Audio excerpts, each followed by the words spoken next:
Akakiiko k'ebyokulonda mu disitulikiti y'e Kayunga katandise okusunsulamu abantu abeegwanyiza ekifo ky'obwa ssentebe wa disitulikiti eno.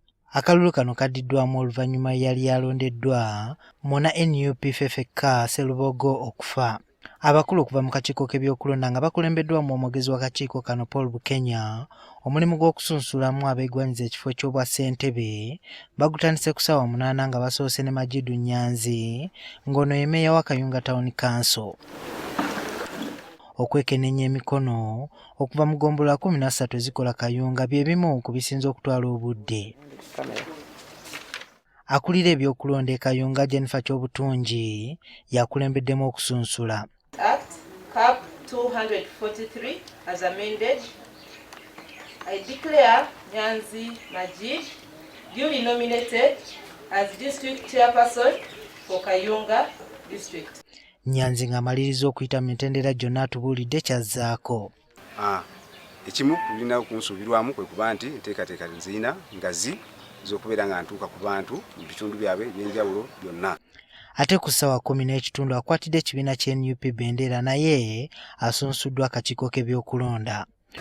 Declare Nakwedde Harriet duly nominated as a candidate to contest for election as district chairperson for Kayunga district. Tulinda ennaku z'omwezi nga lumu tujje tukole harmonization meeting to harmonizing a program of kutogenda otambulira ne tutandike campaign zaffe. Ono ayogedde ku budde obungi akakiiko k'ebyokulonda bwe katwala nga kakenneenya emikono. Kitukosezza nnyo naye tusuubira nti abatesitesi bategedde ensobi we yavudde era tusuubira nti ebinaddako bagenda bikola accordingly tuleme ate kudda mu mbeera nga tekibadde kirungi. Bino nga tebinaba kubeerawo omubaka omukyalo wa Kayunga Aida Nantaba afunye obutakkaanya n'ab'ebyokwerinda bwe babadde bamuganya okuyingira we basunsulira abavuganya nga bamulanga obutabeera na masiki. Nantaba awagira Nyanzi eyeesimbyewo nga independent.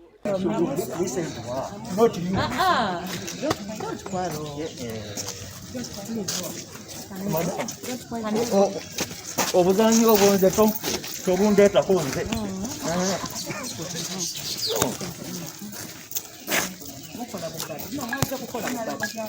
Poliisi egamba nti Nantaba abadde ajemedde ebiragiro by'okwambala masiki ssaako n'okugaana okumwaza.